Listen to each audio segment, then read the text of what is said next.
اعوذ باللہ من الشیطان الرجیم بسم اللہ الرحمن الرحیم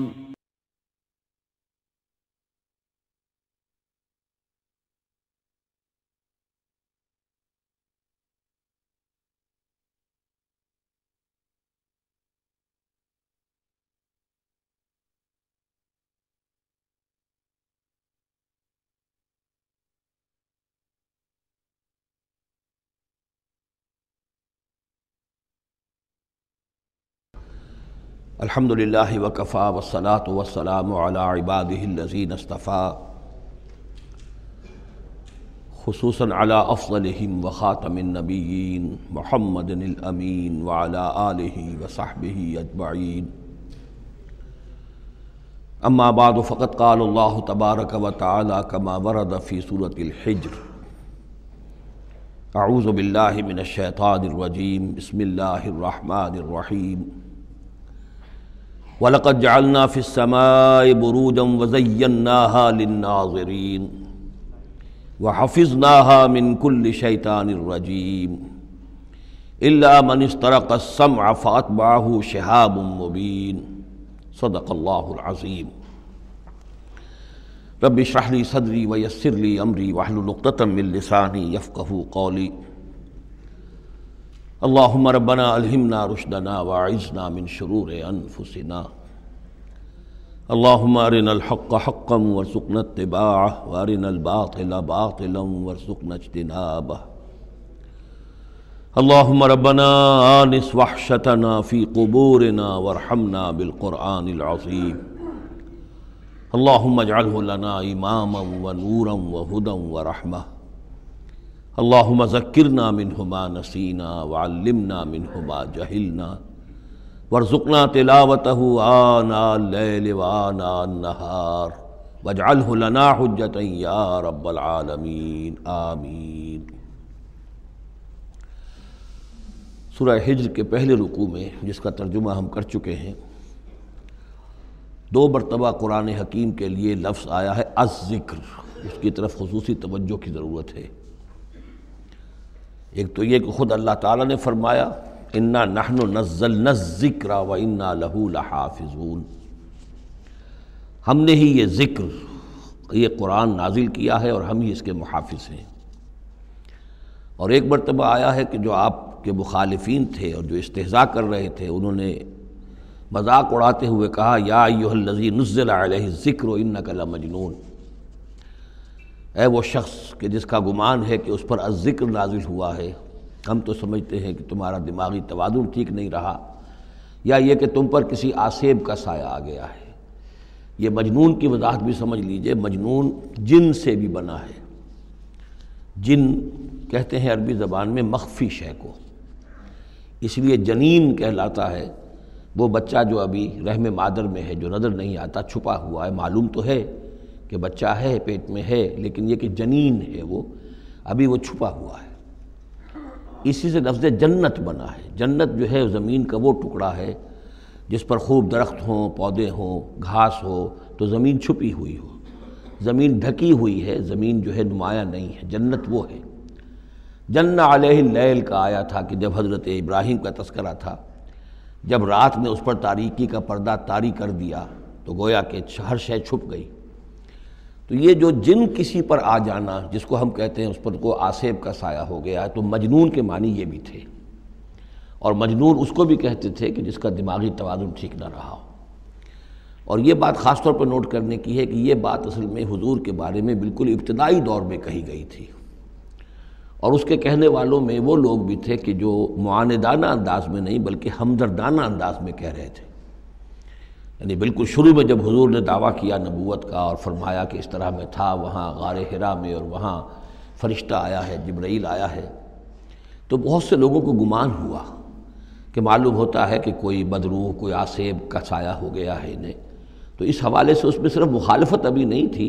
بلکہ اس میں ان کے لیے واقعتاً ایک بالکل چونکہ نئی بات تھی، لہٰذا یہ کہنے کا معاملہ جو ہے اس پہلو سے بھی تھا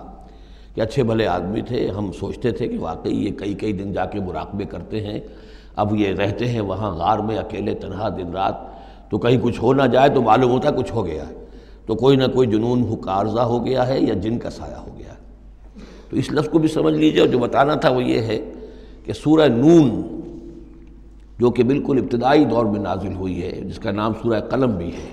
29ویں پارے کی دوسری سورت، اس میں بھی یہی بات جو ہے کہی گئی ہے۔ اسی کے حوالے سے میں آپ کو بتا رہا ہوں کہ یہ سورہ مبارکہ جو ہے بالکل ابتدائی دور کی صورتوں میں سے ہے، اسی مشابہت کی وجہ سے۔ قرآن مجید کا ذکر ہونا اس معنی میں ہے، کئی مرتبہ واضح کر چکا ہوں کہ قرآن کا فلسفہ یہ ہے کہ جو ایمانی حقائق ہیں، خاص طور پر اللہ کی ذات کا علم اور اس کی صفات کا علم، وہ روح انسانی کے اندر موجود ہے، بس صرف اس پر ظہول کا پردہ طاری ہو گیا۔ جیسے آپ کو کوئی چیز پہلے معلوم تھی، اب یاد نہیں رہی، معلوم تھی لیکن اب بھول گیا۔ بھولنے کا مطلب کیا ہے کہ وہ آپ کی یادداشت کے ذخیرے میں کہیں نیچی اتر گئی ہے۔ وہ حافظ خانہ جو ہے ہر انسان کی میموری جو ہے، اب اس کے نہ معلوم کتنے تہخانے ہیں، ان میں کسی نچلے تہخانے میں جا کر چھپ گئی ہے، وہ آپ کے شعور کی سطح پر نہیں ہے۔ تو کوئی چیز جس کا اس سے تعلق ہو وہ اگر سامنے آئے گی تو فوراً وہ چیز یاد آ جائے گی۔ ایک دوست سے سالہ سال ہو گئے ملاقات نہیں ہوئی، کبھی خیال بھی نہیں آیا، بھول گئے آپ اس کو، لیکن اچانک کبھی اس نے کوئی رومال آپ کو دیا تھا، کوئی قلم دیا تھا، آپ نے ٹرنک میں رکھا ہوا تھا، ٹرنک کھولا، وہ قلم یا رومال دکھائی دیا، فوراً دوست یاد آ گیا۔ تو یہ قلم یا یہ رومال جو ہے یہ آیت ہے، یہ نشانی ہے، اس نشانی سے آپ کو ایک بھولی بسری بات یاد آ گئی۔ اسی طرح یہ آیات آفاقیہ، آیات انفسیہ، آیات قرآنیہ، یہ آیات ہیں، نشانیاں ہیں یاد دلانے کے لیے، تاکہ اللہ یاد آ جائے۔ حقیقت میں اللہ تعالیٰ کا علم اور اللہ کی معرفت سوئی ہوئی ڈورمنٹ پوزیشن میں، ڈورمنٹ کنڈیشن میں ہماری روح میں موجود ہے۔ تو الذکر، دی ریممبرنس یا دی ریمائنڈنگ، یہ اصل میں وہ چیزیں کہ جو روح انسانی کے اندر موجود ہیں لیکن جن پر ذہول کے اور نسیان کے پردے پڑ گئے ہیں، ان پردوں کو ہٹا کر تازہ کرنا۔ وَلَقَدْ جَعَلْنَا فِي السَّمَاءِ بُرُوجًا، اور ہم نے آسمان میں برج بنائے۔ یہ بھی ابھی ہم نہیں کہہ سکتے کہ ان کی اصل حقیقت کیا ہے، یہ بھی آیات متشابہات میں سے شمار ہوں گے۔ وَزَيَّنَّاهَا لِلنَّاظِرِينَ، اور ہم نے اسے مزین کر دیا ہے آسمان کو اور برجوں کو دیکھنے والوں کے لیے، جو بھی ستارے نظر آتے ہیں، کیا رنگا رنگ نقشہ آسمان پر نظر آتا ہے۔ وَحَفِظْنَاهَا مِن كُلِّ شَيْطَانٍ رَجِيمٍ، البتہ اب یہ وہ بات ہے جو ایمان بالغیب کے حوالے سے ہمیں ماننی ہوگی کہ ان ستاروں کا ایک کام یہ بھی ہے کہ اللہ تعالیٰ نے ان کو گویا کہ پہرے کی جگہیں بنایا ہے، ہم نے حفاظت کی ہے ان کی ہر شیطان رجیم سے، جو بھی شیطان مردود ہے اس کی طرف سے حفاظت کا یہ سارا سامان ہے کہ جو آسمانوں میں کیا گیا ہے۔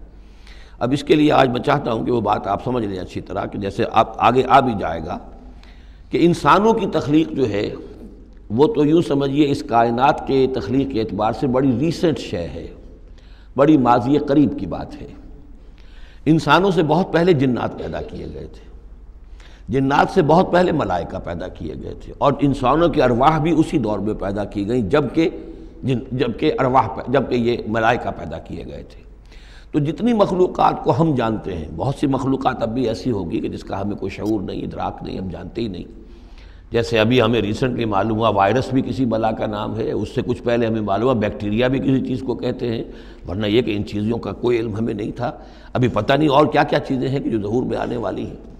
لیکن جو چیزیں بھی آج تک ہم جانتے ہیں ان میں یوں سمجھیے کہ جن ہستیوں میں خود شعوری ہے، سیلف کانشسنس، وہ 3 مخلوقات ہیں صرف، ملائکہ، جنات اور انسان۔ باقی جو حیوانات ہیں زمین کے اوپر، چاہے وہ بر کے ہیں یا بحر کے ہیں یا ہوا کے ہیں، فضا کے ہیں، پرندے ہوں یا زمین پر چلنے والے خشکی کے جانور ہوں یا دریا میں اور سمندر کے اندر جو بھی حیوانات ہیں، مچھلیاں ہیں یا اور جاندار ہیں، ان سب میں شعور تو ہے، خود شعوری نہیں ہے۔ البتہ یہ کہ ترتیب یہی ہے کہ پہلے جنات پیدا کیے گئے، اور وہ چونکہ آگ سے پیدا کیے گئے تھے، تو ان کے اندر پوٹینشل جو قوت ہے وہ ہم انسانوں کے مقابلے میں بہت زیادہ ہے، اور ان کی رسائی اس کائنات میں بہت دور تک ہے۔ بس میرا یہ گمان ہے، باقی چیزیں تو میں خاص وثوق سے کہہ رہا ہوں، لیکن میرا گمان یہ ہے کہ جو سولر سسٹم ہے، چونکہ ہماری اس پوری جو ہماری یہ فیملی ہے، یہ خاندان ہے، جو یہ سولر سسٹم ہے، سورج کا کنبہ کہلاتا ہے، تو اس کا جو منبع سرچشمہ ہے وہ سورج ہے، اور معلوم ہوتا ہے کہ اسی کی آگ سے اور اسی کی لپٹ سے اور جنات کی تخلیق ہوئی ہے۔ تو یہ جنات، سولر سسٹم پورا کا پورا جو ہے وہ جنات کے دائرے میں داخل ہے، وہ اس میں آ جا سکتے ہیں۔ اس کے لیے انہیں کسی راکٹ کی ضرورت نہیں، کسی مشین کی ضرورت نہیں، کسی ذرائع کی ضرورت نہیں، بلکہ اس کی استعداد ان کے اندر موجود ہے۔ یہ پھر اپنی اس استعداد سے فائدہ اٹھا کر اس سے آگے جب ملائکہ کے ذریعے سے کچھ احکام اترتے ہیں، آسمان سے اللہ تعالیٰ کی کوئی تدبیر ہے، ملائکہ کے حوالے کیے گئے ہیں، تو یہ پھر ان سے کچھ چیزیں اچکنے کی کوشش کرتے ہیں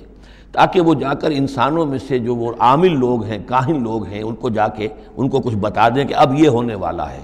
اس لیے کہ ملائے اعلیٰ میں فیصلہ ہو گیا، اللہ تعالیٰ کے ہاں ایک چیز کی تدبیر جو ہے وہ طے ہو گئی، اب اللہ تعالیٰ نے فرشتوں کے حوالے کیا ایگزیکیوشن کے لیے۔ ایسے ہی ہے جیسے کہ پریزیڈنٹ ہاؤس سے تو ایک حکم جو ہے وہ جاری ہو گیا، اب اس کا اجرا ہوا ہے، اب کوئی ٹائپ کرے گا، ٹائپ کر کے اسے ڈسپیچ کرے گا، وہ پھر کسی جگہ پر پہنچے گا، پہنچتے وقت لگے گا۔ اگر وہ جو ٹائپسٹ ہے جس نے ٹائپ کیا ہے وہ ٹیلی فون کرتے کہ صاحب اب یہ حکم آنے والا ہے، وہ تو آ جائے گا، تو ظاہر بات ہے وہ حکم تو پہنچ گیا اس کو، اور اس کے حوالے سے وہ جس شخص کو اس نے یہ خبر دے دی ہے وہ اپنی دکان چمکا سکتا ہے کہ دیکھیے مجھے پہلے سے معلوم تھا کہ یہ حکم آنے والا ہے۔ تو اس کائناتی حکومت کے اندر یہ سلسلہ ہے جس کے لیے کہ پھر اللہ تعالیٰ نے اس سولر سسٹم سے آگے کی جو بھی یونیورس ہے اس میں، یہ میرا گمان ہے جو میں عرض کر رہا ہوں اللہ عالم، اس میں ان جنات کو آگے بڑھنے سے روکنے کے لیے ان ستاروں کے اندر وہ میزائلز نصب کر رکھے ہیں کہ جب بھی کوئی جنات میں سے ادھر آگے ٹریس پاس کرنے کی کوشش کرتا ہے تو اس پر وہ میزائل پھینکا جاتا ہے جس کو ہم شہاب ثاقب کہتے ہیں۔ یہ ہے پورا نظام کہ جو یہاں ہمارے سامنے آ رہا ہے۔ تو اس کی یہ حقیقت بہت حد تک تو یوں سمجھیے کہ ایمان بالغیب، کل من عند ربنا، ہمارے رب کے طرف سے ہے، ہم اس پر ایمان رکھتے ہیں۔ لیکن اب کسی نہ کسی حد تک یہ چیزیں جو ہے، جو بھی ہماری سائنٹیفک اب جو ارتقاء ہو رہا ہے، ترقی ہو رہی ہے، اس کے ساتھ کسی نہ کسی درجے میں کوریبوریشن ہو جاتی ہے۔ وَحَفِظْنَاهَا مِنْ كُلِّ شَيْطَانٍ رَجِيمٍ، اور ہم نے حفاظت کر لی ہے ان آسمانوں کی ان شیاطین سے کہ جو مردود ہیں۔ إِلَّا مَنِ اسْتَرَقَ السَّمْعَ، سوائے اس کے کہ جو کوئی چرا کے لے بھاگا، مطلب یہ کہ فرشتہ نازل ہو رہا ہے اور فرشتے کے ساتھ احکام بھی ہیں،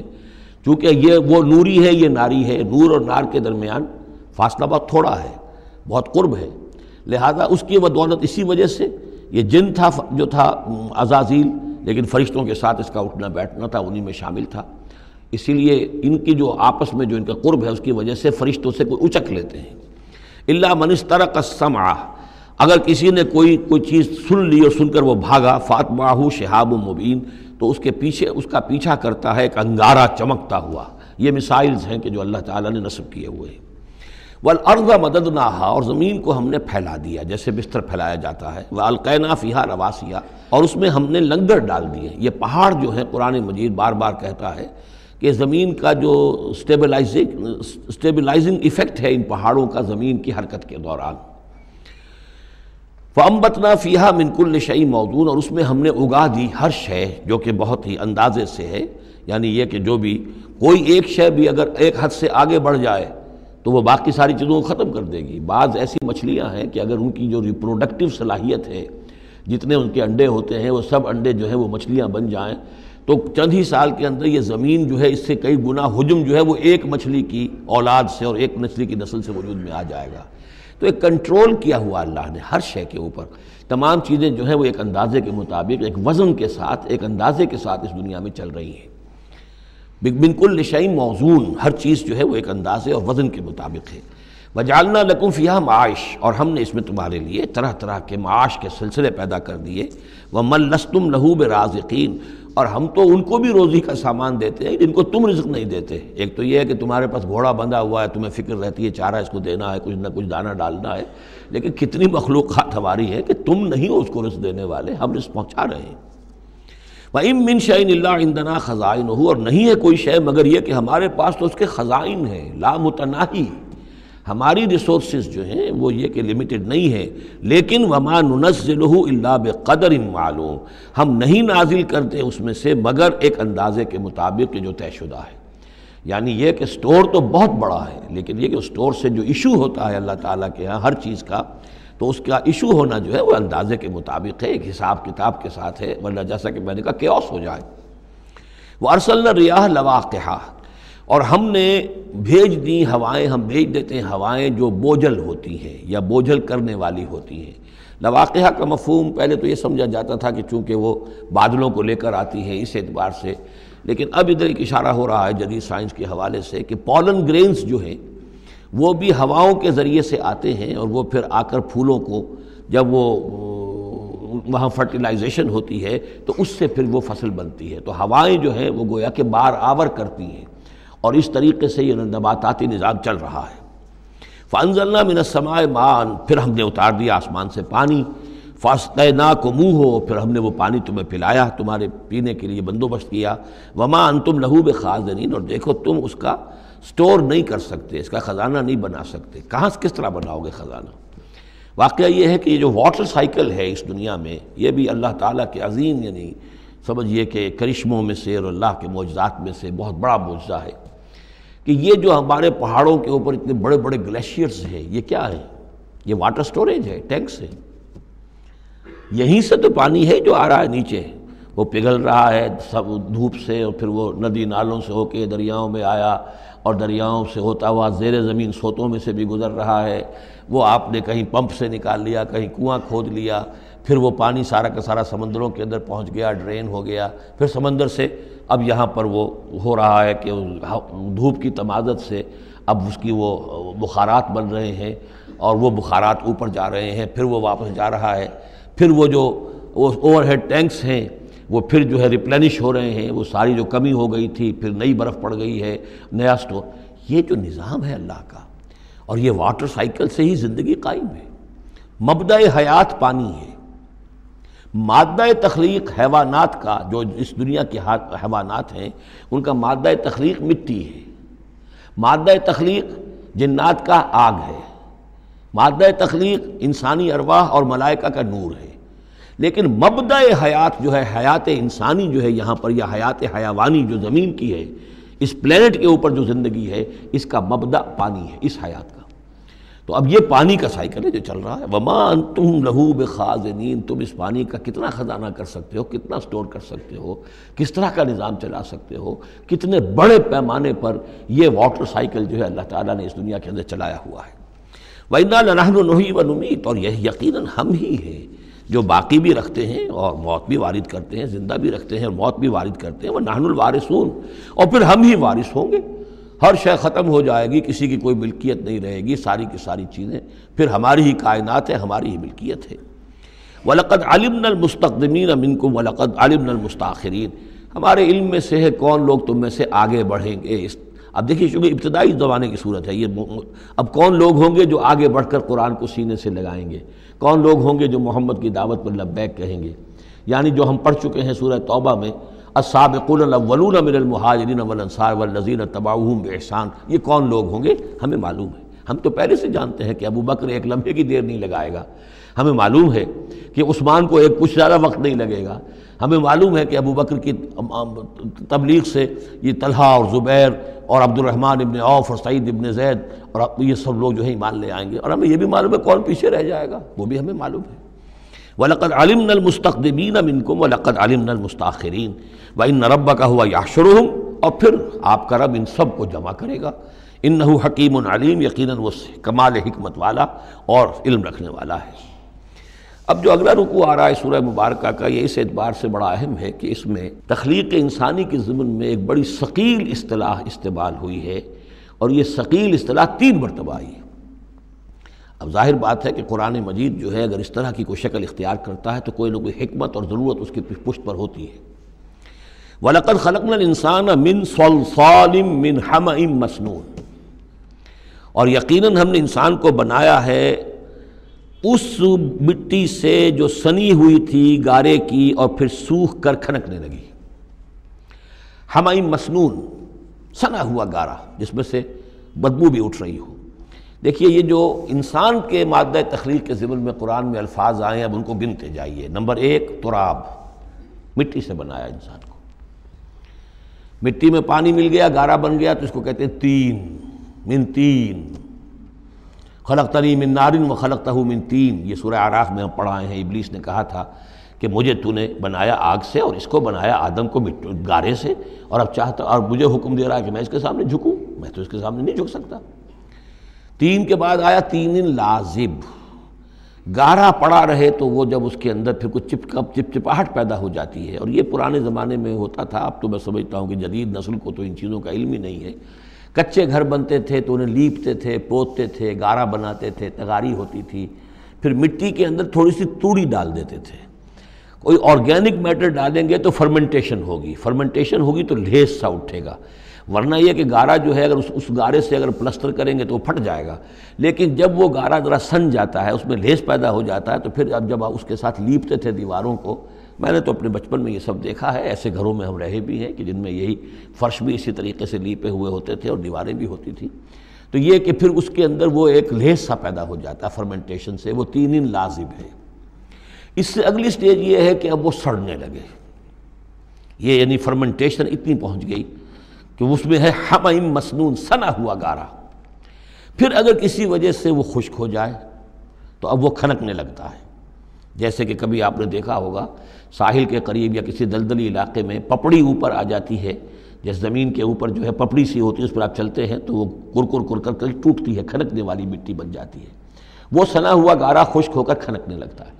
یہ سٹیجز ہیں ان مادہ تخلیق کی کہ جو آدم یا انسان کی تخلیق کے ضمن میں قرآن میں آئے۔ حالانکہ ایک لفظ بھی کفایت کر سکتا تھا، مٹی سے بنایا، 3 سے بنایا، گارے سے بنایا، پھر 3 لازب سے بنایا، پھر حمیم مسنون سے بنایا، من صلصال کالفخار سے بنایا، اور صلصال من حمیم مسنون، پھر صلصال کالفخار آخری سٹیج ہے، وہ ایسے بجنے لگا جیسے کہ اب یہ جو ہے وہ آئے گا سورہ رحمان میں۔ تو اس سے یقیناً کورابریشن ہو رہی ہے کہ جو بھی ایوولوشن کا جو بھی نظریہ آیا ہے، اب اس کو بھول جائیے کہ اللہ تعالیٰ نے اسپیشل کریشن انسان کی اور باقی حیوانات ہو سکتا ہے اس ایوولوشن کے ذریعے سے پیدا کیے ہوں۔ اس وقت بحث جو ہے کریشن آف مین کے بارے میں نہیں کر رہا ہوں، لیکن یہ کہ سائنس نے بھی ایک تو یہ بات بتائی کہ یہ ساری حیات حیواناتی جو بھی زمین پر ہے یہ مٹی سے بنی ہے، گویا کہ متفق گردید رائے بو علی بارائے من، قرآن اور سائنس متفق ہو گئے۔ پھر یہ کہ اس میں مٹی کے اندر گارے کی شکل بنی، پانی ملا، مبدأ حیات پانی ہے، قرآن بھی کہہ رہا ہے۔ پھر یہ کہ وہ ساحلی علاقوں پر دلدل بنی، اور دلدل کے اندر پھر وہ فرمنٹیشن وہاں ہوئی، اور اسی میں پھر جب وہ دراڑیں سی پڑ جاتی ہیں سمندر کے قریب دلدلی علاقے میں، تو وہاں سے ان کا کہنا ہے کہ حیات کا آغاز ہوا، الجی یا امیبا، حیواناتی حیات، اور یا یہ کہ نباتاتی حیات کا۔ تو یہ چیزیں جو ہیں یہ سٹیجز تقریباً اسی کے ساتھ، یہ تمام جو الفاظ جو ہیں قرآن کے جو استعمال کر رہا ہے ان کے ساتھ کسی حد تک اس کا ایک ربط اور تعلق قائم ہوتا ہے۔ اور ہم نے بنایا انسان کو اس مٹی سے جو سڑنے کے بعد، اس گارے سے کہ جو سڑنے کے بعد سنا ہوا گارا پھر وہ کھنکنے لگا تھا سوکھ کر۔ والجان خلقناہ من قبل، اور جنات کو ہم نے پیدا کیا تھا پہلے، من نار السموم، لو کی آگ سے۔ اب یہ سموم سے مراد کیا ہے؟ بعد سموم آپ نے سنا ہوگا، وہ تیز لو جو آیا کرتی تھی، صحراؤں میں آتی ہے، آگ جھلک دینے والی گرم ہوا۔ تو اصل میں ایک ہوتا ہے جیسے کہ یہ بھی ہم نے فزکس میں پڑھا تھا، جن لوگوں نے تھوڑی بہت فزکس پڑھی ہوگی FSC میں، کہ یہ جو شعلہ ہوتا ہے فلیم کا ایک حصہ وہ ہوتا ہے جو نظر آتا ہے، لیومینس، وہ نظر آتا ہے، اس کے اندر حرارت کم ہوتی ہے،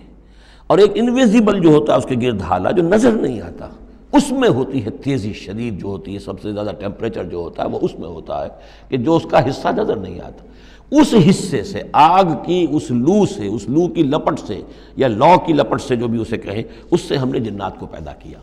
لیکن یہ سمجھ لیجئے کہ اس سے جنات پیدا کیے گئے، لیکن وہ آگ نہیں ہے۔ ہم مٹی سے پیدا کیے گئے لیکن مٹی نہیں ہے۔ اب ایک یہ کہ قلب ماہیت ہو چکی ہے، ہمارا جو یہ پروٹوپلازم ہے، جو ہمارے ٹیشوز ہیں، باڈی ٹیشوز، وہ مٹی تو نہیں ہے، اگرچہ سورس مٹی ہے، بنے مٹی سے ہیں، لیکن اب مٹی نہیں ہے۔ دوبارہ اگرچہ پھر یہ گل سڑ کر مٹی ہو جائیں گے، اس وقت مٹی نہیں ہے۔ اسی طریقے سے جنات آگ سے بنائے گئے لیکن آگ نہیں ہے، ہاں ان کا مادہ تخلیق آگ ہے۔ اور دوسرا یہ معلوم ہو گیا کہ وہ انسانوں کی تخلیق سے بہت پہلے پیدا کیے گئے۔ وَإِذْ قَالَ رَبُّكَ لِلْمَلَائِكَةِ إِنِّي خَالِقٌ بَشَرًا مِّن صَلْصَالٍ مِّنْ حَمَإٍ مَّسْنُونٍ، اور یاد کرو جب کہ کہا تھا آپ کے رب نے فرشتوں سے کہ میں بنانے والا ہوں ایک بشر اس کھنکناتے ہوئے سنے ہوئے گارے سے۔ پھر وہی الفاظ من صلصال من حمأ مسنون، ثقیل لفظ ہے، ثقیل اصطلاح ہے۔ اور یہاں خاص طور پر نوٹ کیجئے کہ لفظ آدم نہیں آیا، بشر بنانے لگا ہوں۔ کہیں بھی قرآن مجید میں جہاں یہ تخلیق کے ابتدائی مراحل بیان ہوتے لفظ آدم کہیں نہیں ملے گا آپ کو، سوائے وہ ایک آیت میں نوٹ کرا چکا ہوں سورہ آل عمران کی، کہ عیسیٰ کی مثال بھی اللہ کے نزدیک آدم کی سی ہے، خلقہ من تراب ثم قال له کن فیکون، وہ ایک مثال موجود ہے، لیکن باقی کہیں آپ کو بشر انسان، جب میں بنانے والا ہوں ایک انسان اس مٹی سے سنے ہوئے گارے کی جو سوکھ کر کھنکھنانے لگی ہے، فَإِذَا سَوَّيْتُهُ، جب میں اس کا تسویہ کر لوں۔ تخلیق کے بعد تسویہ ہوتا ہے، جیسے کسی شے کا ایک ہیولہ بن گیا پھر اس کی نوک پلک سنواری جاتی ہے، مین سٹرکچر جو ہے کسی بلڈنگ کا کھڑا ہو گیا، اب اس کا آرکیٹیکچرل ٹچز ہیں، اس کے اوپر ڈیکوریشن ہے، اس پہ پینٹنگ ہے، یہ تسویہ ہے۔ فَإِذَا سَوَّيْتُهُ، پھر جب میں اسے پوری طرح نک سک سے درست کر دوں، صحیح بنا دوں، پورا کر لوں، وَنَفَخْتُ فِيهِ بِالرُّوحِ، اور پھونک دوں میں اس میں اپنی روح میں سے، کہ روحی ضمیر متکلم کا صیغہ ہے سیدھا سیدھا، فَقَعُوا لَهُ سَاجِدِينَ، تو گر پڑنا اس کے سامنے سجدے میں، فَسَجَدَ الْمَلَائِكَةُ كُلُّهُمْ أَجْمَعُونَ۔ اب یہ تیسری مرتبہ پڑھ رہے ہیں ہم قرآن حکیم میں یہ قصہ آدم و ابلیس، تو کیا سجدہ سب فرشتوں نے، کل کے کل نے، سب نے مل کر، دیکھیے یہ جو ہے تاکید کی انتہا ہے، فرشتوں میں سے کوئی بھی مستثنیٰ نہیں رہا، نہ جبرائیل، نہ میکائیل، نہ اسرافیل، الا ابلیس، سوائے ابلیس کے، اور اس میں پھر گمان ہوتا ہے کہ شاید یہ بھی فرشتہ تھا، فرشتہ نہیں تھا، اس کی وجہ سورہ کہف میں مل جائے گی۔ ابا ان یکون مع الساجدین، اس نے انکار کیا سجدہ کرنے والوں کے ساتھ ہونے سے۔ قال یا ابلیس ما لک الا تکون مع الساجدین، اللہ نے فرمایا ابلیس کیا ہوا تجھے، کیا سبب ہے، تو کیوں نہیں ہوا سجدہ کرنے والوں کے ساتھ؟ قال لم اکن لاسجد لبشر خلقتہ من صلصال من حمأ مسنون، اس نے کہا میرے لیے یہ روا نہیں ہے، میرے لیے ممکن نہیں ہے کہ میں سجدہ کروں اس بشر کو جس کو تو نے پیدا کیا ہے سنے ہوئے گارے سے، جبکہ وہ کھنکھنانے لگا ہوا۔ قال فاخرج منها فإنك رجیم، اللہ نے فرمایا تو نکل جاؤ یہاں سے، اس میں سے نکل جاؤ، اس لیے کہ اب تم مردود ہو گئے ہو۔ وإن عليك اللعنة إلى يوم الدین، اور اب تم پر لعنت رہے گی یوم الدین تک، جزا و سزا کے دن تک، یوم بعث بعد الموت تک۔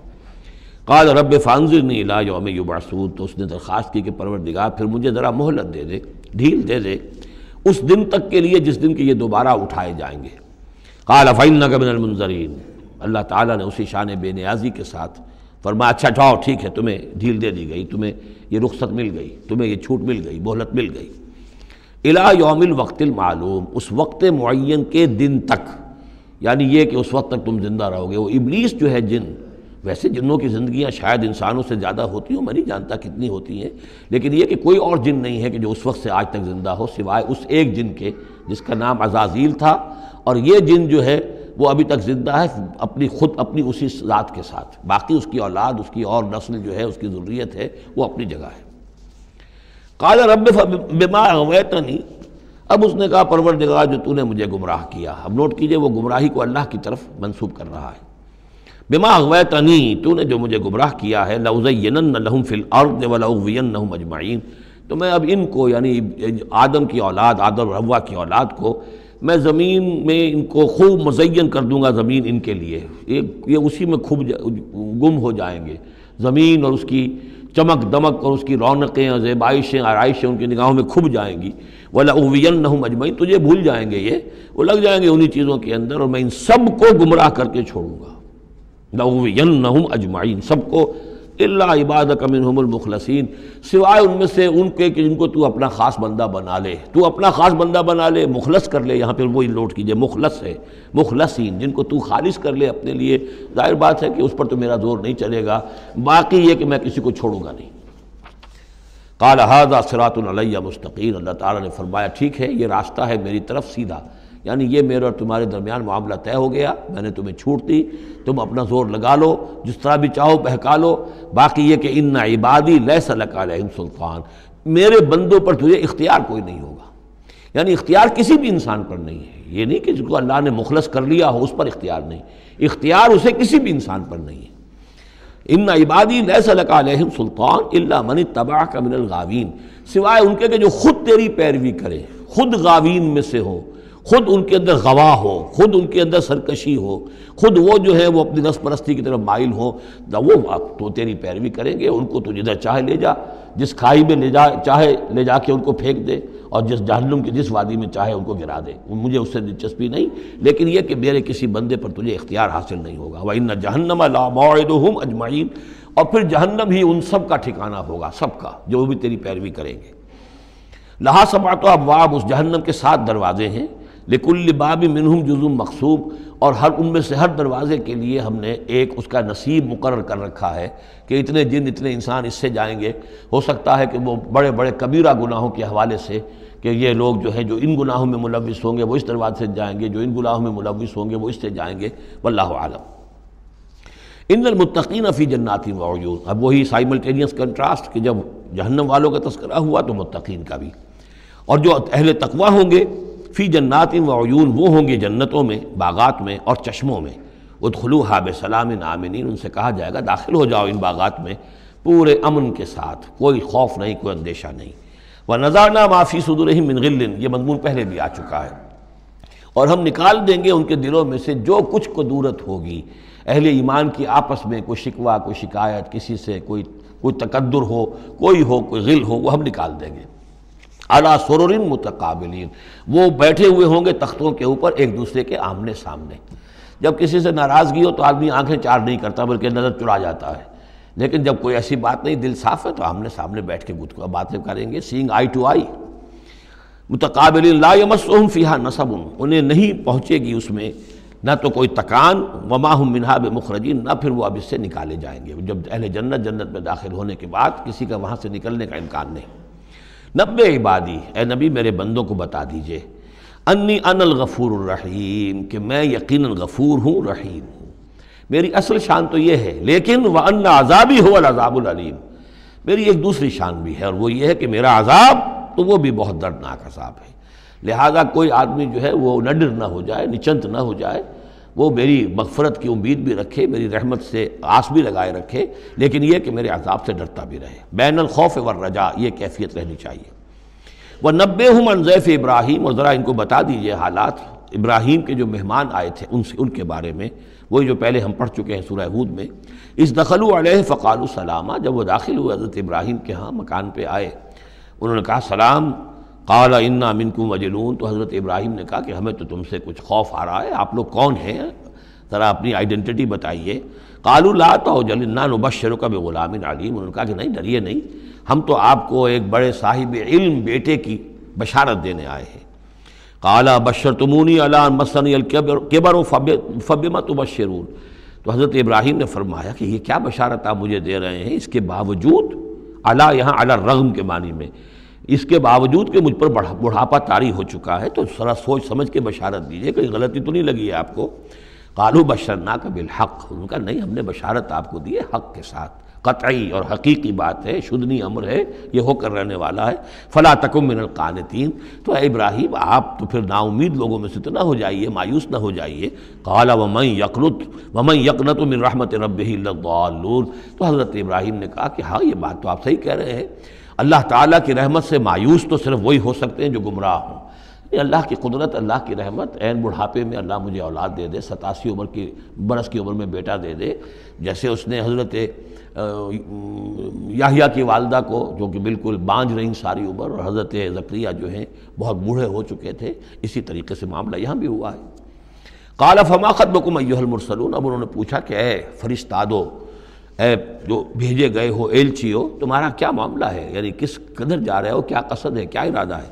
قالوا انا ارسلنا الی قوم مجرمین، ان کا کہ ہمیں بھیجا گیا ہے ایک مجرم قوم کی طرف، الا آل لوط، سوائے آل لوط، لوط کے گھر والوں کو، اس کے گھر والوں کو تو ہم بچا لیں گے، انا لمنجوہم اجمعین، ان سب کو ہم بچا لیں گے، نجات دیں گے، الا امرأتہ، اس میں بھی ایک استثناء ہے، سوائے اس کی بیوی کے، قدرنا انہا لمن الغابرین، ہم نے یہ اندازہ کر لیا ہے، یہ اندازہ ہے کہ وہ جو ہے پیچھے رہنے والوں میں سے ہوگی۔ فلما جاء آل لوط المرسلون، تو جب یہ لوط کے گھر پہنچے یہ فرشتادے بھیجے ہوئے اللہ کی طرف سے ایلچی جو آئے تھے، قال انکم قوم منکرون، وہی بات حضرت لوط نے فرمائی کہ آپ لوگ کچھ اجنبی سے لوگ ہیں، میں آپ کو جانتا نہیں، آپ کون لوگ ہیں، کہاں سے تشریف لائے ہیں۔ قالوا بل جئناک بما كانوا فیہ یمترون، ان کا نہیں بلکہ ہم تو وہ شے لے کر آئے ہیں آپ کے پاس جس کے بارے میں یہاں کے رہنے والوں کو شک تھا۔ آپ جب کہتے تھے کہ اگر تم باز نہیں آؤ گے، ان خبیث فعل کو نہیں ترک کرو گے، شرک سے باز نہیں آؤ گے تو تم پر اللہ کا عذاب آئے گا، یہ اس میں شک کرتے تھے، مذاق اڑاتے تھے۔ اب وہ شے ہم لے کر آئے ہیں، وَأَتَيْنَاكَ بِالْحَقِّ وَإِنَّا لَصَادِقُونَ، اب ہم اللہ تعالیٰ کے آخری فیصلے کے ساتھ، قطعی اور شدنی فیصلے کے ساتھ آئے ہیں اور ہم سچے ہیں، جو بات ہم کہہ رہے ہیں وہ درست ہے۔ فَأَسْرِ بِأَهْلِكَ بِقِطْعٍ مِّنَ اللَّيْلِ، تو آپ اپنے گھر والوں کو لے کر نکل جائیے رات کے ایک حصے میں، کہ ابھی رات باقی ہو، صبح ہونے سے پہلے پہلے نکل جائیے، وَاتَّبِعْ أَدْبَارَهُمْ، اور آپ بھی ان کے پیچھے پیچھے جائیے، وَلَا يَلْتَفِتْ مِنْكُمْ أَحَدٌ، اور کوئی آپ میں سے پیچھے مڑ کر اب دیکھے نہیں، یعنی کوئی دوستی، کوئی یاد آ رہی ہو، کوئی تعلقات اب جو ہے وہ ستا رہے ہوں دل کو۔ وَامْضُوا حَيْثَ تُؤْمَرُونَ، اور اب چلے جائیے وہاں جہاں آپ کو حکم ہوا ہے۔ وَقَضَيْنَا إِلَيْهِ، اور یہ بات ہم نے اس کو بتا دی، یہ فیصلہ ہم نے کنوے کر دیا اسے، ذالک الامر، یہ فیصلہ، ان دابر ہؤلاء مقطوع مصبحین، کہ ان لوگوں کی جڑ صبح ہوتے ہی کاٹ دی جائے گی، یعنی یہ کہ اس پوری قوم کو تہس نہس کر دیا جائے گا، دونوں شہر جو ہیں نسیہ منسیہ کر دیے جائیں گے، یہاں کوئی ایک متنفس بھی نہیں بچے گا۔ وجاء اہل المدینہ یستبشرون، اور اب آئے لوگ، وہ دوڑے ہوئے بدماش لوگ جو ہیں وہ خوشیاں مناتے ہوئے آئے کہ بڑے خوبصورت لڑکے جو ہیں آج مہمان ہو کر آئے ہیں لوط کے ہاں، تو ہمارے لیے بڑا اچھا موقع ہے۔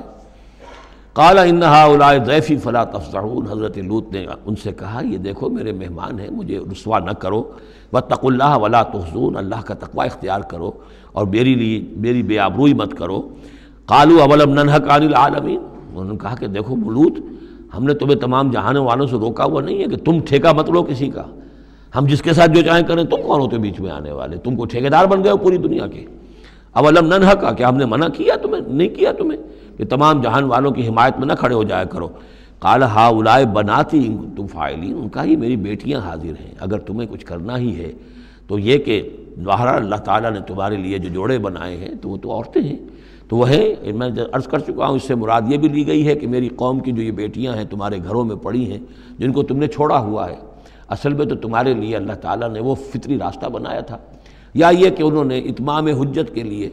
جس کو کہتے ہیں پنجابی میں برے کو گھر پہنچانا، یا آخری بات بھی کہی ہو کہ میں ایسا ہی اگر کوئی معاملہ ہے تو کوئی دو بڑے سردار جو ہیں انہیں کہا ہو کہ میں اپنی بیٹیوں کا نکاح تم سے کیے دیتا ہوں، تمہیں اگر کوئی اس طرح کی کوئی حاجت ہے۔ لعمرک انہم لفی سکرتہم یعمہون، تو انہوں نے کہا، یہ اللہ تعالیٰ کی طرف سے ہے، قسم ہے تیری جان کی، وہ لوگ تو اپنے اس نشے کی حالت میں بدمست تھے اور بالکل اندھے ہو گئے تھے، عین میم ہے والا ہے، یہ دل کے اندھے ہو چکے تھے۔ فاخذتہم الصیحۃ مشرقین، تو پھر انہیں آ پکڑا ایک چنگھاڑ نے، اجالا ہونے کے وقت، مشرق، یہ مشرق نہیں ہے مشرق ہے، مشرق ہے اجالے کی جگہ، صبح جہاں سے نکلتی ہے وہ مشرق ہے، شرق کے معنی جو ہے اصل میں وہ روشنی ہے، تو اسی سے یہ مشرقین، صبح ہونے کا وقت، سورج نکلتے وقت جب اجالے کا وقت ہوا تو ان کو ایک چنگھاڑ نے آ پکڑا۔ فجعلنا عالیہا سافلہا، تو ہم نے اس کے اوپر والے حصے کو نچلا بنا دیا، یعنی تل پٹ کر دیا، وہ گری، پوری بستی جو ہے وہ اٹھا کر پٹک دی گئی کہ چھتیں نیچے اور اس کی جو بنیادیں تھیں وہ اوپر۔ وَأَمْطَرْنَا عَلَيْهِمْ حِجَارَةً مِّن سِجِّيلٍ، اور پھر ہم نے ان پر بارش برسائی، سجیل، مٹی کے کنکروں کی بارش۔ إِنَّ فِي ذَلِكَ لَآيَاتٍ لِّلْمُتَوَسِّمِينَ، یقیناً اس میں نشانیاں ہیں ان لوگوں کے لیے جو حق کے متلاشی ہوتے ہیں۔ یہ جو اسم کا لفظ ہے، الف سین میم، اور الف جو ہے اس میں در حقیقت جو اصل اس کا حروف اصلیہ میں سے نہیں ہے، سین میم ہے اصل، یہ ہوتے علامت، اسم کے معنی بھی علامت ہے، یہ میرا نام ہے، یہ آپ کا نام ہے، یہ علامت ہے کہ جس سے میرے نام سے آپ پہچانتے ہیں۔ تو جو لوگ علامتوں سے، متوسم باب تفاعل بن جائے گا، جو علامتوں سے حقیقت کو پہچاننا چاہیں، جو آیات آفاقیہ، آیات تاریخیہ، آیات انفسیہ، آیات قرآنیہ سے حقیقت کو جاننا چاہیں، ان فی ذالک لآیات للمتوسمین وانہا لبسبیل مقیم، اور وہ جو بستیاں تھیں وہ سیدھی راہ پر واقع ہوئی تھیں، یعنی یہ سیدھا راستہ تھا جو یمن سے جاتا تھا فلسطین تک، میڈیٹرینین کے ساحل تک، اور یہ سیدھا راستہ تھا کیروان روٹ، مشرق و مغرب کے درمیان یہی لنک تھا، سویز کینال تھی نہیں، اور ابھی یہ راستہ جو تھا round the Cape of Good Hope, یہ تو کہیں جا کر 1498 میں واسکو ڈی گاما نے تلاش کیا ہے، تو یہ راستہ معلوم ہی نہیں تھا، سویز کینال تھی نہیں، تو ساری جو مشرق اور مغرب کی ٹریڈ ہوتی تھی وہ یہ تھی کہ ہندوستان اور چین اور یہ جاوا، ملایا وغیرہ جو ہیں، یہ ہند چینی کے جتنے یہ سب سامان آتا تھا یمن کے ساحل پر، یورپ کے سارے ممالک کا سامان آ جاتا تھا شام کے ساحل پر، فلسطین کے ساحل پر۔ اب ان دو کے درمیان یہ قافلے چلتے تھے، یہ کیروانز تھے کہ جو یہاں سے لے کر سامان ادھر، ادھر کا سامان ادھر۔ تو یہ راستہ ہے امام مقیم، سبیل المقیم اس کو کہا گیا، سیدھا راستہ، سیدھی شاہراہ۔ اسی پر یہ اصحاب ہجر کے بھی مسکن تھے، اسی پر پھر یہ اصحاب مدین کے بھی تھے، اور یہ بستیاں بھی اسی راستے پر واقع ہوئی تھیں۔ ان فی ذلک لآیۃ للمؤمنین، یقیناً اس میں نشانی ہے اہل ایمان کے لیے۔ وان کان اصحاب الایکۃ لظالمین، اسی طریقے سے جو بن والے تھے، مدین والے، وہ بھی بہت ظالم تھے۔ یہ ایکا کا لفظ بھی ان کے لیے آیا ہے، یہ مدین والے۔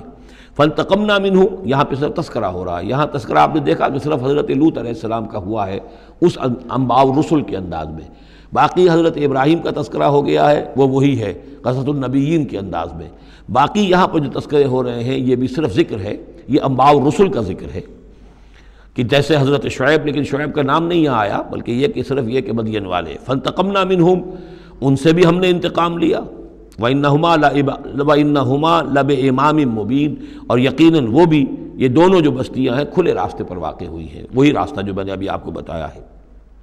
وَلَقَدْ كَذَّبَ أَصْحَابُ الْحِجْرِ الْمُرْسَلِينَ، اصحاب الحجر یہ قوم سمود کا دوسرا نام ہے، وہ علاقہ جو ہے جہاں یہ قوم سمود آباد تھی اس کو علاقے کو حجر بھی کہتے ہیں، جیسے کہ وہ علاقہ جہاں قوم عاد آباد تھی اسے احقاف کہتے ہیں، اس علاقے کا نام احقاف تھا، قوم کا نام عاد تھا، جو رسول بھیجے گئے وہ ہود تھے۔ اس علاقے کا نام حجر ہے، قوم کا نام سمود ہے، جو رسول بھیجے گئے وہ حضرت صالح تھے علیہ الصلاۃ والسلام۔ وَلَقَدْ كَذَّبَ أَصْحَابُ الْحِجْرِ الْمُرْسَلِينَ، اسی طرح ہجر والوں لوگوں نے بھی، اس علاقے کے لوگوں نے بھی جھٹلایا بھیجے ہوں کو، رسولوں کو۔ ان میں سے بہت سے نبی ہوں گے، پھر بعد میں اللہ نے آخری جو ہے حضرت صالح علیہ السلام کو بھیجا رسول کی حیثیت سے۔ وَآتَيْنَاهُمْ آیَاتِنَا، انہیں ہم نے اپنی آیات دیں، ان کو تو خاص طور پر جو ہے وہ اتنی حصی نشانی دکھائی گئی، ایک وہ جو اونٹنی کا معاملہ، حضرت صالح کی اونٹنی کا معجزہ۔ فَكَانُوا عَنْهَا مُعْرِضِينَ، لیکن وہ ان سے منہ ہی پھیرتے رہے، اعراض ہی کرتے رہے۔ وَكَانُوا يَنْحِتُونَ مِنَ الْجِبَالِ بُيُوتًا آمِنِينَ، اور وہ پہاڑوں کو تراش کر اپنے لیے بڑے امن والے گھر بناتے تھے۔ یہ گھر آج بھی موجود ہیں، میں خود بھی ایک مرتبہ گیا ہوں اور دیکھ کر آیا ہوں اس پورے علاقے کو۔ فَأَخَذَتْهُمُ الصَّيْحَةُ مُصْبِحِينَ، تو انہیں بھی آ پکڑا ایک چنگھاڑ نے صبح کے وقت۔ فَمَا أَغْنَىٰ عَنْهُمْ مَا كَانُوا يَكْسِبُونَ، تو کچھ نہ کام آ سکا ان کے وہ ساری کمائی جو انہوں نے کی تھی، جو کچھ انہوں نے مال اسباب جمع کیا تھا، عذاب الہی سے بچانے میں کچھ بھی مفید ثابت نہ ہوا۔ تو اس سورہ مبارکہ میں گویا کہ حضرت شعیب کا نام لیے بغیر ان کا ذکر آ گیا، حضرت صالح کا نام لیے بغیر ان کا ذکر آ گیا، حضرت لوط کا ذکر جو ہے وہ نام کے ساتھ آیا۔ تو تین تو ہیں وہ انباء الرسل میں سے، اور ایک حضرت ابراہیم علیہ السلام کا ذکر، وہ اسی انداز میں جس انداز میں کہ سورہ ہود میں اس سے پہلے آ چکا ہے۔ اب جو آخری 15 آیات ہیں اس سورہ مبارکہ کی وہ بڑی اہم ہیں دعوت دین کے اعتبار سے، اور جس حالت میں کہ اس وقت محمد رسول اللہ صلی اللہ علیہ وسلم تھے، اور اس سے بھی آپ کو معلوم ہو جائے گا کہ یہ خاص اس دور میں نازل ہوئی ہے جبکہ حضور کی دعوت جو ہے ابھی ابتدائی مراحل میں تھی، اور ابھی آپ کو پہلے تو آپ کی دعوت کا دور تھا کہ آپ پرسن ٹو پرسن دعوت دے رہے تھے، علی اعلان اس معنی میں نہیں، ڈنکے کی چوٹ نہیں، بلکہ جن سے تعلق تھا، جن سے دوستی تھی، جن سے پرانی واقفیت تھی، جس سے آپ کہیں گے کہ پرسن ٹو پرسن جو ہے دعوت چل رہی تھی۔ اگرچہ کوئی دور بھی حضور کی دعوت میں انڈر گراؤنڈ دور کا نہیں آیا ہے، خفیہ دعوت ایک دن کے لیے بھی نہیں۔ بعض لوگ اس دور میں بعض تحریکیں ایسی ہیں کہ جو اس کو خفیہ سے تعبیر کرتے ہیں کہ انڈر گراؤنڈ موومنٹ تھی، تو یہ غلط ہے۔ انڈر گراؤنڈ دعوت کا حضور کی دعوت میں سیرت میں ایک دن بھی نہیں ہے۔ البتہ یہ ضرور ہے کہ جیسے ایک نیچرل ایک تدریج ہوتی ہے، اس کے اندر ایک ترقی ہوتی ہے کسی معاملے کے اندر، پہلے آپ نے ذاتی جن سے تعلقات تھے، حضرت ابوبکر بہت پرانے دوست تھے، ان سے سب سے پہلے ان سے بات کی ہے، گھر میں حضرت خدیجہ جو آپ کی اہلیہ تھی ان سے بات کی، حضرت علی ہیں جو چچا زاد بھائی ہیں بلکہ زیر تربیت ہیں، زیر کفالت ہیں، ان سے بات کی ہے، اپنا جو غلام تھا جسے آزاد کر کے منہ بولا بیٹا بنایا ہوا ہے اس سے بات کی، اس طریقے سے پرسن ٹو پرسن۔ لیکن پھر یہ کہ تقریباً 3 سال کے بعد پھر آپ کو حکم ہوا کہ اب آپ ڈنکے کی چوٹ علی اعلان دعوت شروع، وہ آیت اس صورت مبارک میں آ رہی ہے۔ وما خلقنا السماوات والارض وما بینہما الا بالحق، اور ہم نے نہیں بنایا، تخلیق فرمایا آسمانوں کو اور زمین کو اور جو کچھ ان کے مابین ہے مگر حق کے ساتھ۔ پرپز فل کریشن ہے یہ پرپز لیس نہیں ہے، ایٹ رینڈم نہیں ہے، یہ کوئی کھلنڈرے کا کھیل نہیں ہے جیسے کہ ہندو مائتھولوجی میں ہے رام کی لیلا ہے، جیسے کوئی بچہ ہے کھیلتا ہے، اب بچے کے کھیلنے میں کوئی حکمت تھوڑا ہی ہوتی ہے، اس نے ایک کھلونا اٹھایا اور پٹخ دیا، پھر کوئی دوسرا اٹھایا پھر پٹخ دیا، پھر پہلا اٹھا لیا، اب اس میں کوئی حکمت تو نہیں ہے۔ اسی طریقے سے رام جی جو ہیں کھیل رہے ہیں، جس کو چاہتے ہیں تخت سے اٹھا کر زمین پہ پٹخ دیتے ہیں، جس کو چاہتے ہیں وہ جو تیلا وہ تیلی اس کو اٹھا کے وہ راجہ بنا دیتے ہیں۔ تو یہ کھیل ہے رام کا، رام کی لیلا ہے یہ، تو یہ تصور اسلام میں نہیں ہے۔ یہ کائنات کی تخلیق بالحق ہے۔ ربنا ما خلقت ھذا باطلا سبحانک فقنا عذاب النار، تیری ذات اس سے بہت اعلیٰ اور ارفع ہے، پاک ہے کہ تیرے بارے میں یہ گمان کیا جائے کہ تو نے یہ کائنات ایسے ہی بنا دی کھیلنے کے لیے، اور یہ کوئی آپ تیرا مشغلہ ہے، نہیں۔ وما خلقنا السماوات والارض وما بینہما الا بالحق وان الساعۃ لآتیۃ، اس حق کا فیصلہ یہ ہے، اس حق کا منطقی نتیجہ یہ ہے کہ قیامت آ کر رہے، اس لیے کہ باقی تمام چیزیں تو انسانوں کے لیے پیدا کی گئی ہیں، ان کی ساری توجہ یہی ہو جائے گی انسان کاہے کے لیے پیدا کیا گیا، اور خاص طور پر انسان میں جو اخلاقی حص رکھی گئی ہے۔ By very nature, by his very nature he knows this is good this is evil, یہ جو اس کے اندر ایک شعور ہے، ایک تمیز ہے، یہ ایول ہے یہ گڈ ہے، یہ اچھا ہے یہ برا ہے۔ اب اس کا نتیجہ کیا نکل رہا ہے؟ یہاں تو الٹے نتیجے نکلتے ہیں، بہت سے اچھے لوگ جو ہیں انہیں فاقے آ رہے ہوتے ہیں، اور بہت بدماش جو ہیں وہ یہاں پہ عیش کر رہے ہوتے ہیں۔ تو یقیناً کوئی اور زندگی ہونی چاہیے، اور یقیناً کوئی دن ہونا چاہیے کہ جس میں بھرپور حساب کتاب ہو جائے،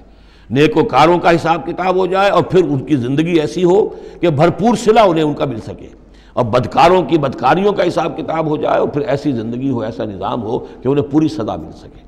تو یہ گویا کہ حق کا تقاضا ہے۔ وما خلقنا السماوات والارض وما بینہما الا بالحق وان الساعۃ لآتیۃ، قیامت آ کر رہے گی۔ فاصفح الصفح الجمیل، تو اے نبی آپ ذرا ابھی خوبصورتی کے ساتھ درگزر سے کام لیجئے، یعنی یہ کہ یہ مجرم کہیں بھاگ کے نہیں چلے جائیں گے، ہماری پکڑ سے نکل نہیں جائیں گے، قیامت آئے گی،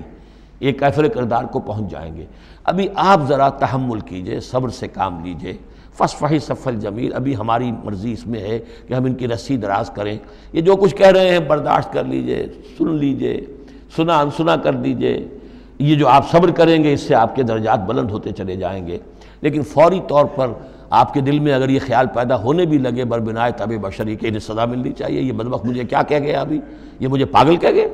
اور یہ مجھے جو ہے ساحر کہہ گیا یا مسحور کہہ گیا، نہیں، فاصفح الصفح الجمیل، ابھی ذرا آپ خوبصورتی کے ساتھ چشم پوشی کیجئے، نظر انداز کیجئے۔ ان ربک هو الخلاق العلیم، یقیناً آپ کا رب جو ہے وہ وہی ہے جو پیدا کرنے والا ہے، خلاق ہے، اور ظاہر بات ہے جس نے پیدا کیا ہے وہ جانتا بھی ہے۔ سورہ ملک میں ہم پڑھیں گے الا یعلم من خلق وهو اللطیف الخبیر، کیا اسی کے علم میں نہیں ہوگا جس نے پیدا کیا ہے؟ وہ تو جانتا ہے ہر شے کو۔ اب یہ گھڑی جس نے بنائی ہے اسے تو معلوم ہے اس میں کون کون سا پرزہ ہے، کہاں کہاں ہے، اس کے اپنے ہاتھ کا اس کے اندر جو ہے ٹکایا گیا ہے، میں واقف نہیں ہوں اس کے اندر کیا کچھ ہے، لیکن گھڑی کا بنانے والا تو جانتا ہے۔ الا یعلم من خلق، کیا وہی نہ جانے گا جس نے پیدا کیا؟ وہو الخلاق العلیم، وہ تو خلاق اور علیم ہے۔ وَلَقَدْ آتَيْنَاكَ سَبْعًا مِّنَ الْمَثَانِي، دل جوئی کے لیے حضور سے فرمایا، اور ہم نے آپ کو دی ہیں وہ 7 آیتیں جو آپ کا وظیفہ ہیں، دوہرا دوہرا کر پڑھتے رہا کیجئے، دوہرا دوہرا کر پڑھتے رہا کیجئے۔ اس پر تقریباً اجماع ہے امت کا کہ اس سے مراد ہے سورہ فاتحہ، 7 آیتیں جو بار بار پڑھی جاتی ہیں۔ اب آپ دیکھیے کہ ہر شخص جو نماز پڑھتا ہے دن میں کتنی مرتبہ سورہ فاتحہ پڑھ رہا ہے، ہر نماز میں کتنی مرتبہ پڑھ رہا ہے، دوہرا دوہرا کر یہ جو ہے، جیسا کہ ہم نے جب سورہ فاتحہ ہم پڑھ رہے تھے، من لم یقرأ بفاتحۃ الکتاب لا صلاۃ لمن لم یقرأ بفاتحہ، اس کی کوئی نماز ہی نہیں ہے، نماز کا جزو لازم ہے۔ بلکہ قسمت الصلاۃ بینی و بین عبدی نصفین والی حدیث میں نے آپ کو سنائی، حدیث قدسی، تو وہ تو اصل الصلاۃ ہے ہی سورہ فاتحہ۔ والقرآن العظیم، اور یہی بڑا قرآن ہے، یعنی یہ اپنی اہمیت کے اعتبار سے، اپنی فضیلت کے اعتبار سے خود اپنی جگہ پر سورہ فاتحہ ایک قرآن عظیم کا درجہ رکھتی ہے۔ اسی لیے اس کو اساس القرآن بھی کہا، اس کو کافیہ بھی کہا، شافیہ بھی کہا گیا، یہ ام القرآن بھی ہے۔ وَلَقَدْ آتَيْنَاكَ، اے نبی ہم نے اتنی بڑی بڑی دولتیں آپ کو دی ہیں۔ یہ کیوں گنایا جا رہا ہے یہ ذرا آگے آپ کو معلوم ہو جائے گا، کیونکہ بہرحال حضور کو یہ احساس ہوتا تھا یا نہیں ہوتا تھا، دیکھنے والوں کو تو احساس ہوتا تھا۔ ابو جہل مالدار ہے، ولید بن مغیرہ اتنا بڑا چودھری ہے، یہ محمد تو یتیم تھے، کوئی بال دولت ان کے پاس نہیں، کوئی ان کی حیثیت نہیں، ہاں کچھ عرصے سے کچھ کھا پی بھی رہے ہیں تو وہ بیوی کا مال ہے، اپنا تو نہیں ہے۔ یہ ان کی نگاہوں میں جو ان کے معیارات تھے، جو ان کے اندازے تھے سوچنے کے، وہ تو یہ تھے۔ اس حوالے سے یہاں بظاہر حضور سے خطاب ہے، لیکن اصل میں ان کو بتایا جا رہا ہے کہ بدبختو تمہیں کیا معلوم ہم نے ان کو کتنی بڑی دولت دی ہے۔ وَلَقَدْ آتَيْنَاكَ سَبْعًا مِنَ الْمَثَانِي وَالْقُرْآنِ الْعَظِيمِ، ہم نے ان کو وہ 7 آیتیں عطا کی ہیں۔ ایک حدیث کے مطابق جیسی آیت نہ قرآن میں اتری کوئی اور اس کے مثل، اور نہ تورات میں نہ انجیل میں۔ یہ سورہ فاتحہ ہے، وَلَقَدْ آتَيْنَاكَ سَبْعًا مِنَ الْمَثَانِي وَالْقُرْآنِ الْعَظِيمِ وَلَا تَمُدَّنَّ عَيْنَيْكَ إِلَىٰ مَا مَتَّعْنَا بِهِ أَزْوَاجًا مِّنْهُمْ، تو اے نبی آپ کی نگاہیں نہ اٹھیں اس ساز و سامان کی طرف جو ہم نے ان کو عطا کیا ہے۔ ابو جہل کو اگر دے رکھا ہے، ولید بن مغیرہ کو دے رکھا ہے، اور بڑے سرداروں کو دے رکھا ہے، ان کی جائیدادیں ہیں، ولید بن مغیرہ کے باغات طائف میں بھی ہیں، اس کی جائیداد طائف میں بھی ہے، مکے میں بھی ہے، آپ کی نگاہ ادھر اٹھے ہی نہ۔ پر کاہ کے برابر، جیسا کہ ایک حدیث میں آتا ہے کہ دنیا مافیہا کی حیثیت اگر اللہ کی نگاہ میں ایک مچھر کے پر کے برابر بھی ہوتی تو اللہ کسی کافر کو ایک گھونٹ پانی بھی اس دنیا سے نہ دیتا۔ جو اللہ کا ماننے والا اور جاننے والا، اللہ کو جاننے والا ہو، تو اس کی نگاہ میں تو پھر اس دنیا و مافیہا کی وہی وقت ہونی چاہیے، وہ متاثر نہ ہو یہاں کی چمک دمک سے، آپ کی نگاہ اٹھے ہی نہ۔ لا تمدن عینیک الی ما متعنا بہ ازواجا منہم، ان کو جو ہم نے دے رکھا ہے ساز و سامان اور زیبائش اور آرائش جو ہے، آپ کی نگاہیں ادھر نہ اٹھیں۔ ولا تحزن علیہم، اور اب دیکھیے ان کے اوپر جو بھی اب عذاب آئے گا یا جس عذاب کے مستحق ہو رہے ہیں، آپ اس پر غم بھی نہ کھائیے۔ ٹھیک ہے، یہ آپ کا کنبہ ہے، قبیلہ ہے، اب ابو لہب آپ کا چچا بھی ہے، لیکن یہ کہ اب غم نہ کیجئے آپ۔ وَاخْفِضْ جَنَاحَكَ لِلْمُؤْمِنِينَ، اور آپ اپنے کندھوں اور بازوؤں کو ذرا جھکا کر رکھیے اہل ایمان کے لیے۔ یہ ہمارے فقراء جب آتے ہیں، یہ جو غلام طبقے سے جو لوگ آئے ہیں، یہ لوگ جو گرے پڑے طبقات سے تعلق رکھتے ہیں، جب یہ آپ کے پاس آئیں تو آپ ان کا استقبال کیجئے۔ فَقُلْ سَلَامٌ عَلَيْكُمْ كَتَبَ رَبُّكُمْ عَلَىٰ نَفْسِهِ الرَّحْمَةَ، تو اس انداز میں ان کا استقبال کیجئے، ان کے سامنے تواضع کیجئے، ان کے سامنے اپنے کندھوں کو جھکائیے۔ وَاخْفِضْ جَنَاحَكَ لِلْمُؤْمِنِينَ، یہی مضمون ایک مرتبہ پھر سورہ طٰہٰ کے اندر آئے گا۔ وَاخْفِضْ جَنَاحَكَ لِمَنِ اتَّبَعَكَ مِنَ الْمُؤْمِنِينَ، اہل ایمان یہ جو آپ کی پیروی کر رہے ہیں، آپ اپنے ذرا کندھے ان کے سامنے جھکا کر رکھیے۔ یا یہ حکم دیا گیا ہے اولاد کو والدین کے بارے میں، اگلی صورت میں آ جائے گا سورہ بنی اسرائیل میں، کہ ان کے لیے اپنے کندھوں کو اپنے بازوؤں کو ذرا جھکا کر رکھا کرو، والدین کے سامنے تن کر نہ کھڑے ہو کہ کندھے جو ہیں اٹھے ہوئے ہیں، بلکہ کندھے ذرا دبا کر۔ وَاخْفِضْ جَنَاحَكَ لِلْمُؤْمِنِينَ وَقُلْ إِنِّي أَنَا النَّذِيرُ الْمُبِينُ، اور کہہ دیجئے کہ میں تو صرف خبردار کرنے والا ہوں، کھلا خبردار کرنے والا، میری اس کے سوا کوئی ذمہ داری نہیں ہے۔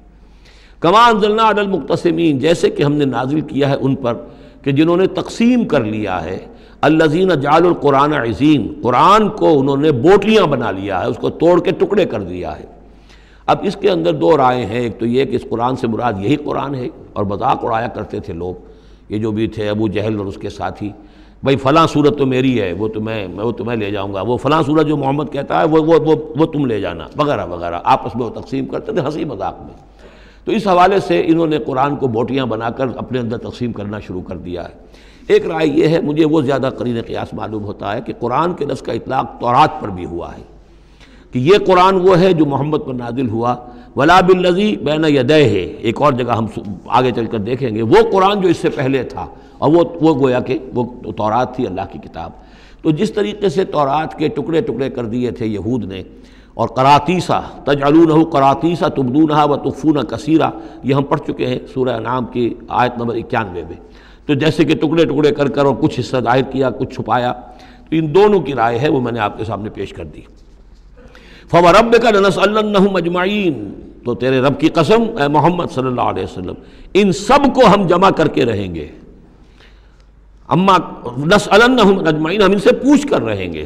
یہ لفظ وہی آ گیا ہے فَلَنَسْأَلَنَّ الَّذِينَ أُرْسِلَ إِلَيْهِمْ وَلَنَسْأَلَنَّ الْمُرْسَلِينَ، یہ جو سورہ اعراف کی آیت نمبر 6 تھی، ہم لازماً پوچھ کر رہیں گے ان سے بھی جن کی طرف رسولوں کو بھیجا گیا، اور ان سے بھی کہ جن کو رسول بنا کر بھیجا گیا۔ فَوَرَبِّكَ لَنَسْأَلَنَّهُمْ أَجْمَعِينَ، تو آپ کے رب کی قسم ہم ان سب سے پوچھ لیں گے، حساب کتاب لے لیں گے، یہ تھوڑے سے وقت کی بات ہے، آپ ذرا صبر کیجئے۔ اما کانوا یعملون، جو کچھ کہ یہ کر رہے تھے، فاصدع بما تؤمر، یہ ہے وہ آیت۔ اب ڈنکے کی چوٹ علی الاعلان کہیے جس چیز کا آپ کو حکم ہوا ہے۔ یہ جب حکم آیا حضور کو تو پھر آپ کوہ صفا پر کھڑے ہوئے، اور پھر آپ نے وہاں، اگرچہ ظاہر بات ہے کہ اس کا کوئی امکان نہیں تھا کہ آپ ننگے ہو جاتے، لیکن جو وہاں کا رواج تھا وہ یہ تھا کہ اگر کسی شخص کے پاس کوئی ایسی خبر آتی تھی کہ فلاں قبیلے کے لوگ جو ہیں آج رات ہمارے اوپر حملہ کریں گے، شب خون ماریں گے، اب کیسے لوگوں کو بتائیں؟ کوئی کمیونیکیشن ماس میڈیا تو ہے نہیں، کیسے خبر دیں، کیا کریں؟ تو وہ یہ کرتا تھا کہ وہ شخص کپڑے اتار کے مادر ذات برہنہ ہو کر کسی اونچی جگہ کھڑا ہو جاتا تھا تاکہ ہر طرف سے لوگ دیکھ لیں کہ ایک ننگا آدمی کھڑا ہے. نذیر عمیان کہتے تھے اسے، ننگا خبردار کرنے والا. اب جہاں تک اس کی آواز جا رہی ہے آواز لگاتا تھا وا صباحا، ہائے وہ صبح جو آنا چاہتی ہے، آیا چاہتی ہے. اس لیے کہ صبح کے وقت ہوتے تھے حملے، یہ جس کو آج کل آپ کہتے ہیں small hours of the morning, وہ بہت غفلت کا وقت ہوتا ہے آدمی کا. صبح رات کے 2-3 بجے جو ہے ٹھنڈی ٹھنڈی نیند آئی ہوتی ہے، اس وقت وہ آتے تھے، حملہ کرتے تھے، لوٹ مار کرتے تھے، قتل کرتے تھے اور بھاگ جاتے تھے. تو وا صباح، ہائے وہ صبح جو آیا چاہتی ہے.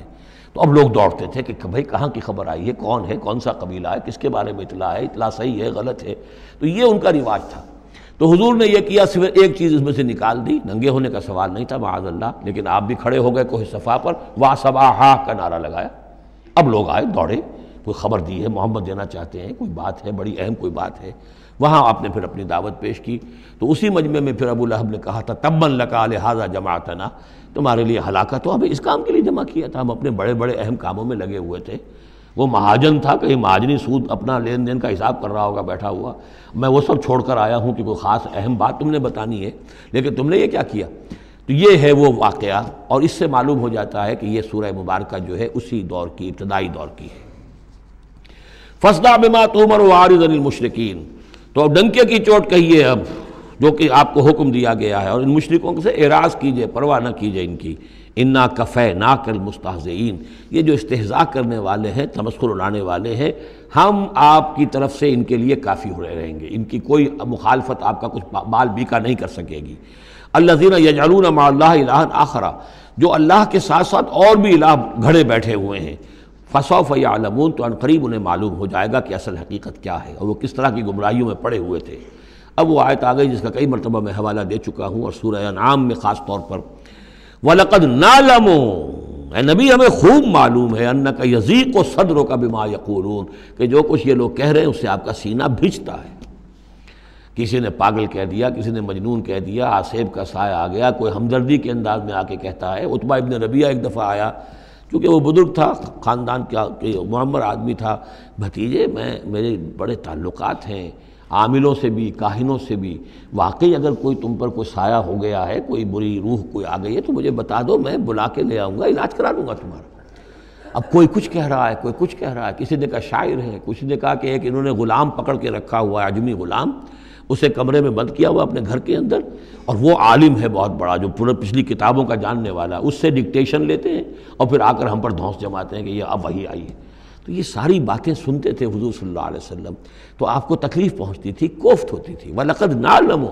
اے نبی یہ نہ سمجھیے کہ ہمیں اندازہ نہیں ہے کہ آپ کو کوفت ہو رہی ہے، آپ کو تکلیف ہو رہی ہے، آپ کا سینہ بھیجتا ہے. وَلَقَدْ نَعْلَمُ أَنَّكَ يَضِيقُ صَدْرُكَ بِمَا يَقُولُونَ، کہ جو کچھ یہ لوگ کہہ رہے ہیں اس سے آپ کا سینہ بھیجتا ہے. فَسَبِّحْ بِحَمْدِ رَبِّكَ، بس اپنے رب کے حمد میں اور تسبیح میں لگے رہیے. تسبیح کیجئے اپنے رب کی حمد کے ساتھ، اسی سے آپ کے دل کو سکون ہوگا، اطمینان ہوگا. اسی سے یہ کہ آپ کے لیے استقامت اور صبر کے راستے جو ہیں وہ کھلتے چلے جائیں گے. وَقُم مِّنَ السَّاجِدِينَ، اور سجدہ کرنے والوں میں ہو جائیے. آپ سجدہ کیجئے، تسبیح کیجئے، حمد کیجئے، اپنے رب کے ساتھ تعلق مع اللہ ہے کہ جو ان تمام سختیوں کو آپ کے لیے آسان کر دے گا. جتنا اللہ سے اپنے اس قلبی اور ذہنی رشتے کو مضبوط سے مضبوط تر بنائیں گے، اتنی ہی یہ تمام چیزیں جو ہیں آپ پر ہلکی ہوتی چلی جائیں گی. وَاعْبُدْ رَبَّكَ حَتَّىٰ يَأْتِيَكَ الْيَقِينُ، اور اپنے رب کی بندگی میں، پرستش میں لگے رہیے یہاں تک کہ وہ یقینی بات آ جائے. اور وہ یقینی بات کیا ہے؟ جو یقینی شے ہے، شدنی ہے، موت. یعنی یہ کہ تا دم آخر دم فارغ مباش، اندری رہ میں تراش و میں خراش. آخری وقت تک اس بندگی میں اپنے لگے رہیے، جو بھی آخری موت جب تک آ جائے. یا موت سے مراد یہ بھی ہو سکتا ہے یقین سے، یقینی بات اللہ کی مدد آ جائے، اللہ کی طرف سے غلبہ حاصل ہو جائے اور اللہ تعالیٰ کی نصرت آ جائے، اللہ کا فیصلہ آ جائے. لیکن عام طور پر گمان یہی ہے کہ اس سے مراد موت ہے. وَاعْبُدْ رَبَّكَ حَتَّىٰ يَأْتِيَكَ الْيَقِينُ، اور اپنے رب کی بندگی اور پرستش میں لگے رہیے یہاں تک کہ وہ یقینی شے وقوع پذیر ہو جائے. بارک اللہ لی ولکم فی القرآن العظیم ونفعنی وإیاکم بالآیات والذکر الحکیم.